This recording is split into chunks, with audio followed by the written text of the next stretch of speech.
Hello అండి, welcome to my channel Padmini cook book. ఇవాళ నేను పిల్లలకి నచ్చే విధంగా అరటిపండ్లతో కప్ కేక్స్ చూపించబోతున్నానండి. చాలా బాగుంటాయి వీటి టేస్ట్ అయితే. పిల్లలకి స్నాక్ బాక్స్లో కూడా పెట్టివ్వచ్చండి, అంత రుచికరంగా ఉంటాయి. చేసుకోవడం కూడా చాలా ఈజీనే. ఇంట్లో మనకి పండిన అరటిపండ్లు ఉంటూ ఉంటాయి కదా, అంటే మనం తెచ్చినవి తినకపోవడం, పండిపోవడం ఇలా జరుగుతూ ఉంటాయి కదా. అలా పండిన అరటిపండ్లని పడేయకుండా పిల్లలకి నచ్చే విధంగా ఇలా కప్ కేక్స్ తయారు చేయండి. దీనికోసం అయితే ముందుగా స్టవ్ వెలిగించి ఒక బాండీ పెట్టుకుని, ఇలా కొద్దిగా వెడల్పుగా ఉండే బాండీ పెట్టుకుని ఒక స్టాండ్ పెట్టుకుని మూత పెట్టేసి ఒక 10 నిమిషాల పాటు దీనిని ప్రీహీట్ చేసుకోవాలండి. ఈ ప్రాసెస్ అయితే కంపల్సరీ చేయాల్సిందే. ఈ కేక్కి బ్యాటర్ తయారు చేసేలోపు అది ప్రీహీట్ అవుతూ ఉంటుందండి. తర్వాత ఇక్కడ ఒక మిక్సింగ్ బౌల్ తీసుకుని అందులోకి ఇక్కడ నేనైతే 4 పండిన అరటిపండ్లను తీసుకున్నాను. ఇలా పొడుగ్గా ఉండే అరటిపండ్లు అయితే వాటి టేస్ట్ కూడా బాగుంటాయండి, స్వీట్గా ఉంటాయి. తర్వాత స్వీట్నెస్కి తగినట్టుగా ఒక పావు కప్పు దాకా షుగర్ని వేసుకున్నాను. పండిన అరటిపండ్లు కాబట్టి కొద్దిగా తీపిగానే ఉంటాయండి, నేను అందుకే షుగర్ కూడా కొద్దిగా తక్కువగానే వేసుకున్నాను. ఒక పావు కప్పు దాకా మాత్రమే వేసుకున్నాను. ఇప్పుడు ఒకసారి విస్కర్తో ఈ అరటిపండ్లు అలాగే పంచదార రెండు కరిగే వరకు ఇలా బాగా కలుపుకోవాలండి. చూసారు కదా, కొద్దిసేపటికి ఇది కలుపుకుంటూ ఉంటేనే మనకి పంచదార కూడా చక్కగా కరిగిపోయి కొద్దిగా లూజ్ అవుతుంది. ఇలా పంచదార మొత్తం కరిగిపోయిన తర్వాత ఇందులోకి ఒక పావు కప్పు దాకా ఆయిల్ని వేసుకోవాలి. అంటే మనం రెగ్యులర్గా ఇంట్లో వంటకి యూస్ చేసుకునే సన్ఫ్లవర్ ఆయిలేనండి, ఫ్లేవర్ లేకుండా ఉంటుంది కదా, అదే ఆయిల్ని వేసుకోవాలి. ఆయిల్ ప్లేస్లో మీరు బటర్ అయినా కూడా వేసుకోవచ్చండి. పల్లి నూనె ఇలాంటివి వేసుకోకూడదు, ఫ్లేవర్ లేకుండా ప్లెయిన్గా ఉండే సన్ఫ్లవర్ ఆయిల్ని వేసుకుని బాగా బీట్ చేసుకోవాలండి. ఒక్క 2 నిమిషాలు ఈ ఆయిల్ మొత్తం అందులోకి కలిసిపోయేలాగా ఇలా బాగా బీట్ చేసుకోవాలి. మనకి మధ్య మధ్యలో ఇలా అరటిపండు ముక్కలు ఉన్నా కూడా ఏం కాదండి, చక్కగా అవి తినటానికి కూడా బాగుంటాయి. కంప్లీట్గా మ్యాష్ చేయాల్సిన పని లేదు. తర్వాత ఇందులోకి ఒక స్ట్రైనర్ పెట్టుకుని 1 కప్పు దాకా మైదా తీసుకోవాలి. ఇక్కడ నేను చూపించే కప్పు క్వాంటిటీ వచ్చి అరకప్పేనండి, అందుకని 2 కప్పుల దాకా తీసుకున్నాను. టోటల్గా అయితే 1 కప్పు మైదా వేసుకోవాలి. ఇది మీకు ఇంకొద్దిగా హెల్దీగా తినాలి అనుకుంటే కనుక గోధుమ పిండితో కూడా చేసుకోవచ్చండి, ఏం కాదు. ఇప్పుడు మనం వేసుకున్న ఈ మైదా పిండిని మొత్తం ఈ స్ట్రైనర్లో ఇలా జల్లించుకోవాలండి. దానివల్ల ఉండలు అనేవి ఏమీ లేకుండా ఎయిర్ గ్యాప్స్ అనేవి ఫామ్ అవ్వకుండా ఉంటాయి మనకి చక్కగా. ఇప్పుడు ఇలా మొత్తం జల్లించేసుకున్న తర్వాత ఇలా కొద్దిగా స్ప్రెడ్ చేసేసుకుని ఇప్పుడు మళ్ళీ స్ట్రైనర్లోనే ఒక పావు కప్పు దాకా కోకో పౌడర్ వేసుకోవాలి. అంటే మనం ఇది వేయటం వల్ల ఈ కప్ కేక్స్ అనేవి చాక్లెట్ ఫ్లేవర్ వస్తాయండి, దానికోసం వేసుకుంటున్నాను. తర్వాత ఒక 1/2 టీ స్పూన్ దాకా బేకింగ్ పౌడర్ వేసుకోవాలి. అలాగే ఒక పావు టీ స్పూన్ దాకా వంట సోడాని వేసుకోవాలి.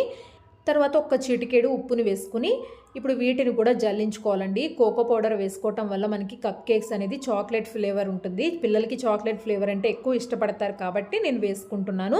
మీరు ఇది లేకుండా ప్లెయిన్గా కూడా తయారు చేసుకోవచ్చండి. ఇవన్నీ వేసేసుకుని ఇప్పుడు ఒకటే డైరెక్షన్లో మొత్తం కలిసేలాగా బాగా కలుపుకోవాలి. అటు అయినా ఇటైనా ఎటైనా సరే ఒక్కటే డైరెక్షన్లో కలుపుకోవాలండి. ఈ కప్ కేక్స్లో ఎగ్స్ కానీ పెరుగు కానీ ఇవేమీ లేకపోయినా కూడా ఈ కప్ కేక్స్ అనేవి ఫ్లఫీగా చాలా బాగా వస్తాయండి. ఇలా మొత్తం కలిసేలాగా పిండంతా బాగా కలుపుకున్న తర్వాత ఇక్కడ నాకైతే ఇంకా ఎక్స్ట్రాగా ఏమీ యాడ్ చేసుకోవాల్సిన పని లేకుండా కరెక్ట్గా సరిపోయిందండి. చివరిలో ఇక్కడ ఒక 1/2 టీ స్పూన్ దాకా వెనీలా ఎసెన్స్ వేసుకోవాలి. అలాగే ఒక చిన్న మూత వరకు వెనిగర్ వేసుకోవాలండి. ఇంకా వెనిగర్ వేసుకుంటే సరిపోతుంది, ఇంకా ఇందులో పెరుగు కానీ ఏమి వేయాల్సిన పని లేదు. వెనిగర్ వేయటం వల్ల చివరిలో మనకి కప్ కేక్స్ అనేవి సాఫ్ట్గా ఫ్లఫీగా చాలా బాగా వస్తాయండి. ఇక్కడ మీకు మొత్తం పిండంతా వేసి కలుపుకున్న తర్వాత గట్టిగా అనిపిస్తే కనుక కొద్దిగా పాలను కూడా పోసుకుని లూజ్గా కలుపుకోవచ్చు. ఇందులో మనం మైదా కూడా తక్కువగానే వేసాం కాబట్టి మనకి ఎక్కువగా బనానా ఫ్లేవరే చాలా బాగా తెలుస్తుందండి. ఇక్కడ పిండికి బ్యాటర్ రెడీ అయిపోయింది కేక్స్ కోసం. ఇక్కడ నేను కప్ కేక్స్ బేక్ చేసుకోవడం కోసం ఇలా చిన్న చిన్న బౌల్స్ తీసుకున్నాను. అందులోకి కప్ కేక్ లైనర్స్ ఉంటాయి కదండి, అవి పెట్టుకున్నాను. అవి లేకుండా కూడా మీరు ప్లెయిన్గా కూడా చేసుకోవచ్చండి. ఇక్కడ నాకు కప్ కేక్స్ లైనర్ ఉన్నాయి కాబట్టి అవి పెట్టుకుని బౌల్స్లోకి ఇలా బ్యాటర్ని వేసుకోవాలి.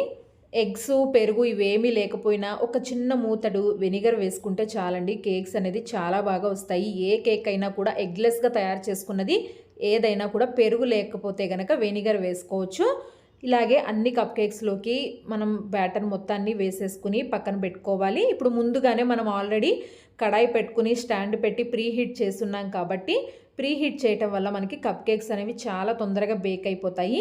ఇప్పుడు ఇందులోకి ఒక ప్లేట్ని పెట్టుకుని ఇందులోకి సరిపోయినన్ని కప్స్ని పెట్టుకోవాలి. ఇక్కడ నాకైతే కరెక్ట్గా 3 మాత్రమే సరిపోయాయండి. మీకు ఇంకొద్దిగా పెద్దగా గిన్నె తీసుకుంటే కనుక అన్నీ కూడా కరెక్ట్గా సరిపోతాయి. నేను తీసుకున్న బ్యాటర్కి నాకు 5 కప్ కేక్స్ వచ్చాయండి. ఇలా బౌల్స్ని పెట్టేసుకున్న తర్వాత మూత పెట్టేసి లో ఫ్లేమ్లోనే ఒక 15 నిమిషాలు బేక్ చేసుకుంటే మనకి పర్ఫెక్ట్గా బేక్ అయిపోతాయి. కరెక్ట్గా ఒక 15 నిమిషాల తర్వాత చూస్తే ఇలా నైఫ్తో మనకి గుచ్చి చూసినప్పుడు పిండి అనేది అంటుకోకుండా మనకి నైఫ్ ఇలా క్లీన్గా వచ్చేస్తే లోపల వరకు మనకి చక్కగా బేక్ అయిపోయినట్టేనండి. ఇప్పుడు వీటిని కూడా బయటికి తీసేసి మిగిలిన కప్స్ని కూడా పెట్టుకోవాలి. ఇక్కడ నాకైతే కరెక్ట్గా 5 కప్ కేక్స్ తయారయ్యాయండి ఈ బ్యాటర్కి. వీటిని కంప్లీట్గా చల్లారనివ్వాలి. ఇక్కడ చూసారు కదా, కంప్లీట్గా చల్లారిన తర్వాత ఆల్రెడీ లైనర్స్ వేస్తుంటాం కాబట్టి మనకి కప్కి కూడా ఎక్కడ అంటుకోదు, ఈజీగా వచ్చేస్తాయండి. చూసారు కదా ఎంత బాగా వచ్చాయో, చాక్లెట్ ఫ్లేవర్తో. అలాగే మనం వేసిన అరటిపండు ఫ్లేవర్ కూడా చాలా బాగా తెలుస్తాయండి కప్ కేక్స్కి. పిల్లలైతే కనుక చాలా ఇష్టంగా తింటారు. అలాగే స్వీట్నెస్ కూడా కరెక్ట్గా సరిపోతుంది మనకి. కప్ కేక్స్ వేడిగా తినే కన్నా బాగా చల్లారిన తర్వాత తింటే వాటి స్వీట్నెస్ ఇంకా బాగా తెలుస్తుందండి. చూసారు కదా ఎంత ఫ్లఫీగా సాఫ్ట్గా వచ్చాయో. మనం ఇందులో పెరుగు కానీ ఎగ్స్ కానీ ఏమీ వేయకపోయినా కూడా చాలా బాగా వచ్చాయండి. అలాగే చాలా బాగా పొంగినాయి కూడా కప్ కేక్స్. పిల్లలు ఇంకా ఇష్టంగా తినాలి అంటే పైన చాక్లెట్ సాస్ కానీ ఏదైనా స్ప్రెడ్ చేసి కూడా ఇవ్వచ్చు వాళ్ళకి. చూసారు కదా లోపల మనకి అక్కడక్కడ అరటిపండు ముక్కలు తగులుతూ తినడానికి చాలా బాగుంటుందండి. ఇంకా మీ ఇష్టాన్ని బట్టి ఇందులో చాకో చిప్స్ ఇలాంటివి ఏవైనా కూడా వేసుకుని తయారు చేసుకోవచ్చండి. చాలా సింపుల్. అలాగే పిల్లలకైతే బాగా నచ్చుతాయండి. తప్పకుండా ఒకసారి మీరు కూడా ఇలా పండిన అరటిపండ్లతో పిల్లలకి కప్ కేక్స్ తయారు చేయండి. కప్ కేక్స్ అనే కాదండి, అదే బ్యాటర్తో నార్మల్గా కేక్లా కూడా తయారు చేసుకోవచ్చు. ఈ వీడియో నచ్చితే లైక్ చేయండి. నా ఛానల్ని తప్పకుండా సబ్స్క్రైబ్ చేసుకోండి. Thanks for watching.